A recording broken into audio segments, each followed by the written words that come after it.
Assalamualaikum warahmatullahi wabarakatuh. Jangan ada lagi politik identitas. Jangan ada lagi politisasi agama. Jangan ada lagi polarisasi sosial. Demokrasi kita harus semakin dewasa. Konsolidasi nasional harus diperkuat. 2024 kalau Bapak salah pilih, begini nih. Disuruh ngurus hutan, malah menghabisi hutan.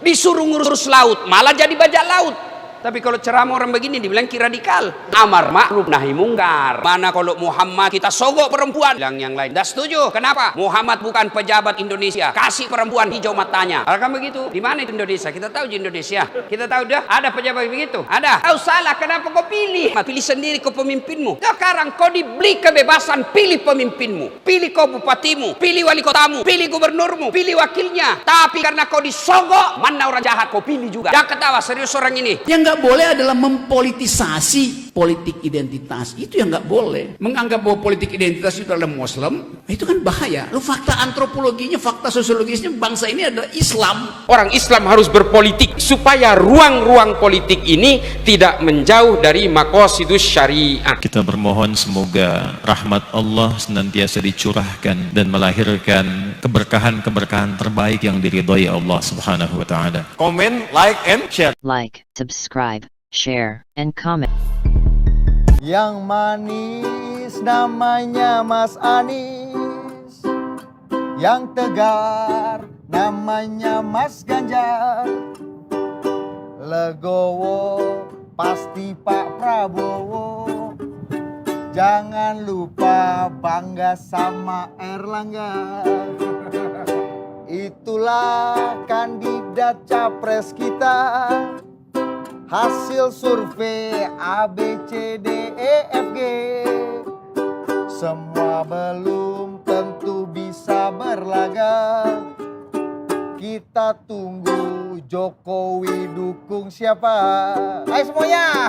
Yang manis namanya Mas Anies, yang tegar namanya Mas Ganjar, legowo pasti Pak Prabowo. Jangan lupa bangga sama Erlangga. Pertama, saya belum profesor. Prof itu kok bisa provokator maksudnya? Adalah panggilan kepada dosen. Jangan dilebih-lebihkan lah, itu panggilan dosen aja. Anda juga iya. Makanya Rocky juga prof itu.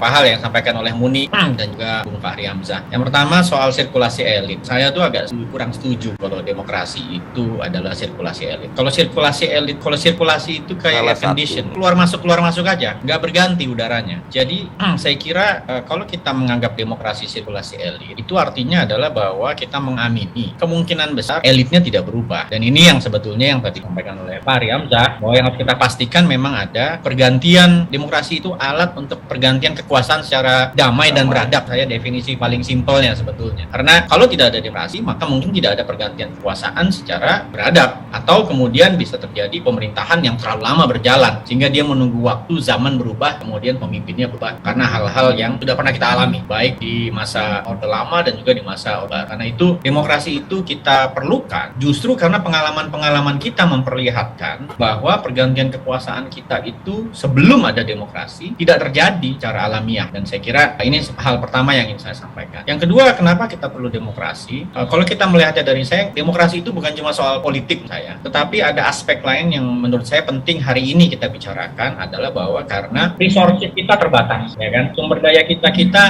kita akan habis. Pertumbuhan ekonomi kita mungkin tidak cukup untuk dibagi dengan 250 juta masyarakat Indonesia. Karena itu demokrasi itu diperlukan untuk paling tidak memaksimalkan kemungkinan bahwa terjadi distribusi resources yang kurang lebih memenuhi rasa keadilan. Karena kalau tidak ada demokrasi, tidak ada sistem perwakilan, tidak ada partai politik, mungkin yang terjadi ya seperti misalnya di masa Orde Baru. Resources itu tidak terbagi dan resources itu tidak mencerminkan representasi. Yang kita ketahui ujungnya adalah 1998.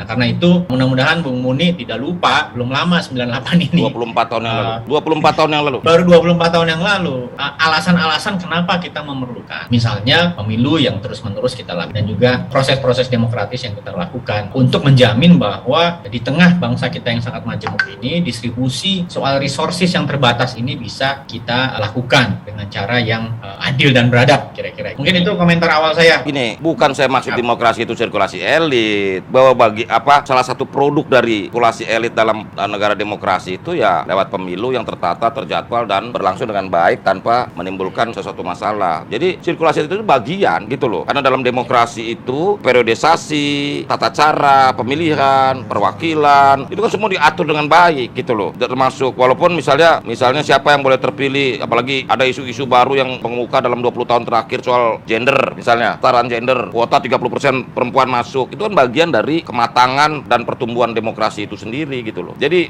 kalau kita jelasin ke masyarakat awam kan begini, demokrasi apa sih? Oh, ada pemilu gitu loh, ada pergantian, ada sirkulasi ya kan. Dalam pengertian ada perputaran gitu loh. Walaupun kita juga tahu misalnya di desa nih, yang namanya demokrasi di desa yang muncul oleh kades gantinya istrinya. Misalnya begitu. Tapi demokrasi dipilih oleh warga desa gitu loh. Bahwa itu derivatif atau deviasi yang muncul di bawah gitu loh. Kan nggak bisa larang misalnya yang ganti kades itu jadi istrinya. Tapi kan prosedur dan mekanisme ini masih jadi jalan gini loh, ya. demokrasi kita ini memang masih sebatas demokrasi prosedural, belum demokrasi yang partisipatoris. Itulah perlunya pendidikan politik, literasi politik yang lebih masif kepada seluruh masyarakat. Bahwa nilai-nilai esensial dari demokrasi itu menyangkut bagaimana publik, warga, sebagai warga bangsa, warga negara ini tumbuh dan tinggi tentang hak dan kewajibannya, begitu loh. Nah, jadi gua mau kembali ke Pak Philip ya, soal Bang Surya tadi. Jadi kalaulah pergantian elit yang dengan cara yang beradab nih, demokrasi tadi definisinya dari Pak Philip tadi. Pertanyaannya,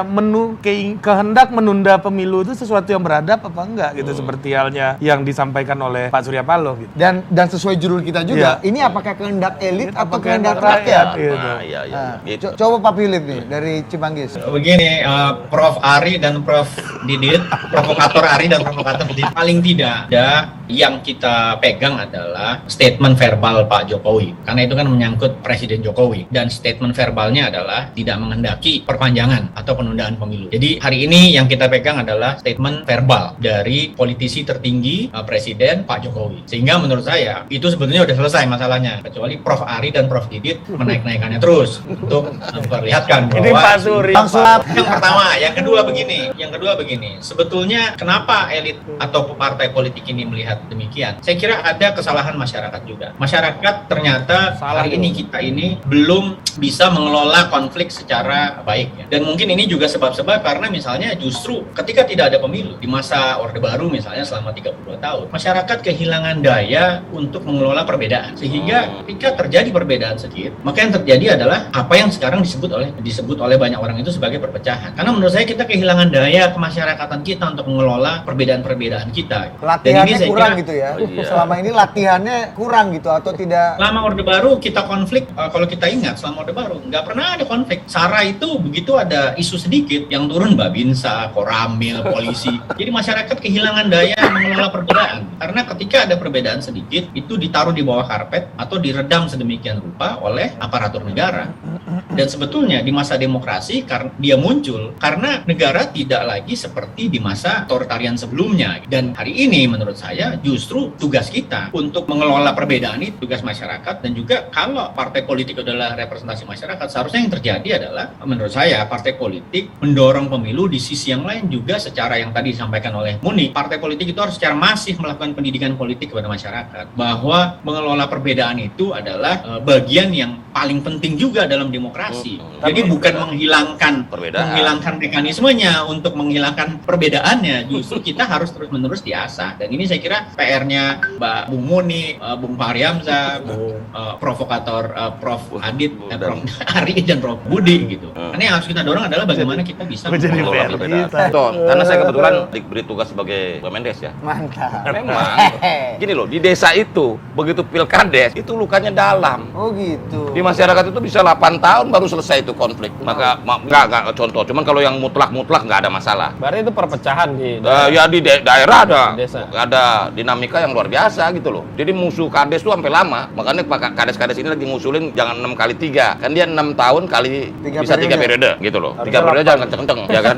Makanya mau diusulin bagaimana kalau 8 kali 2. Jadi kepala desa ini periodenya 8 tahun, cuma 2 periode. Artinya pemilunya jangan terlalu banyak. Jangan terlalu banyak karena di desa itu konfliknya bisa 5 tahun 6 tahun kapan ini. Berarti menunda pemilu juga dari 6 ke 8. Jadi dia 6 ke 8. 6 kali 3 menjadi 8 kali 2. Begitu loh. Ini lagi digodok terus. Tapi begini juga Pak Philip. Ya.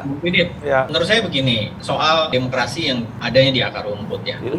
Itu kan cermin resources yang terbatas di desa. Karena itu dia menjadi sangat kontestasinya sangat dalam. Karena resources yang terbatas itu. Saya nggak tahu pemikiran di Kemendes dan Bu Muni, tapi 8 tahun itu juga masa yang lama. Masa yang terlalu lama untuk sebuah kekuasaan. Tapi saya nggak terlibat dalam diskusi itu, Bung Muni, tapi saya kira mungkin justru ketika 8 tahun itu diadopsi, setelah 8 tahun itu konfliknya juga akan dalam juga, karena orang berebut untuk berkuasa selama 8 tahun. Yang resourcesnya terbatas. Jadi saya kira itu bukan resepnya. Mungkin kita perlu memikirkan cara-cara yang lain agar bisa terjadi di desa itu kontestasinya relatif lebih bisa dikurangi. Karena kan akar-akar masyarakat kita sebetulnya sejarah panjang kita justru masyarakat di desa itu masyarakat yang keguyubannya tinggi. Contoh-contoh tentang bagaimana orang bekerja sama dan lain-lain itu umum. Tidak hanya di Indonesia, di tempat-tempat lain di berbagai belahan dunia. Biasanya di desa-desa, apalagi masyarakat yang agraris, itu justru tingkat tingkat kemampuan untuk menyelesaikan perbedaan itu tinggi sekali. Dan itu yang mungkin hilang karena ada resources yang terbatas yang harus dikelola, tapi dengan cara-cara yang mungkin tidak representatif. Nah ini kan soalnya. Jadi saya melihatnya dari sisi yang kebalikannya. Pak Dekan, gini. Jadi ini kita kembali ke tema yang agak profan ya. Tadi kan agak tema-tema kebangsaan tuh. Paradigmatik ya. Sangat Pak Dekan banget. Ini tema yang quotable di detik nih. Kalau kita turunkan 2 oktav. Tema-tema pasar dulu kan kita ngomong nih. Jadi ini kejadiannya kan belum lama nih. Bang Surya baru ngumumin capres dari Partai Nasdem gitu. Bakal capres. Iya, bakal capres. Ada 3 gitu kan. Pertama ada Anies Baswedan, kedua ada Ganjar Pranowo, ketiga ada Andika Prakasa gitu kan. Perkasa. Nah, tiba-tiba nggak lama setelah itu ada pikiran istihad politik gitu bahwa pemilu nggak ada lah daripada kita berkelahi gitu. Karena potensi pecahnya, potensi polarisasinya agak bold nih. Iya, nah ini kok bisa kredensialitinya dari omongan partai politik gimana nih? Apalagi tadi masuk ini kan usulan 8 tahun. Betul. Kalau kita kaitkan ke pemilu, berarti 2027. Kalau ini diskusi saya dengan berbagai organisasi desa. Oh, dicoba di desa dulu. Jadi mereka kan 6 kali 3. Siap. 6 tahun 3 periode. Mereka ngusulin 8 tahun tapi cukup 2 periode. Yang penting sama lah. Jadi 18 tahun sama 16 tahun gitu loh. Jadi bukannya mau dilanjutin enggak, tapi kan mereka kasih opsi udah 2 periode aja. 8 tahun tapinya begitu. Baik, ini untuk yang profan nih, kali ini Anda menjawab sebagai senior fellow dari CSIS, coba silakan. Bung Didit, kalau itu berarti maksudnya tanyanya ke Pak Surya Paloh langsung lah. Enggak, dari pengamatan Anda maksudnya. Soalnya kan disambut PKB juga nih, disambut partai lain langsung. PKB saya kira ini lebih karena partai-partai politik ada soal macam-macam ya di luar soal perpecahan menurut saya. Yang pertama mungkin partai politik ini juga terjebak dengan aturan-aturan yang dibuat dalam undang-undang. Syarat koalisinya berat, 20% kursi, 25% suara, sehingga dia memang harus menyelesaikan negosiasi dengan partai politik yang lain yang itu relatif susah. Dan karena itu mungkin lebih mudah buat partai politik mungkin ya, kalkulasinya adalah tidak usah ada pemilu sekarang karena susah untuk dilakukan. Yang kedua, pencalonan presiden kita itu kan bulan November ya. Bulan November 2023 kan. Ya, penetapannya. Batas akhirnya. Lalu pemilunya itu Februari 14 2024. Itu hanya 3 bulan. Hanya 3 bulan untuk kampanye. Sementara partai politik selama ini paling tidak dari beberapa pemilu terakhir dan juga dalam berbagai pilkada itu mencalonkan capresnya itu betul-betul sampai ada di waktu-waktu detik terakhir gitu. Baru mereka bisa mencapai kesepakatan. Dan kemudian ternyata mungkin mereka hitung 3 bulan itu nggak akan cukup buat kandidat-kandidat untuk berkampanye. Apalagi dengan kalau kita lihat survei sebetulnya hasilnya ketat antara berbagai skenario. Saya lihat di berbagai hasil survei itu hasilnya sangat kompetitif. Sehingga kalau partai politik harus menunggu, tidak bisa menyelesaikan perbedaan-perbedaan di antara mereka untuk melahirkan kandidat, mencalonkan kandidat, Waktu mereka akan cuma 3 bulan untuk berkampanye capres. Kerumitannya luar biasa itu buat partai politik. Sehingga saya kira bukan cuma soal perpecahan, tetapi memang mungkin di sebagian pikiran. Saya Karen mohon undur diri. Subhanakallahumma wa bihamdika asyhadu an la ilaha illa anta astaghfiruka wa atubu ilaik. Billahi taufiq wal hidayah. Wassalamualaikum warahmatullahi wabarakatuh.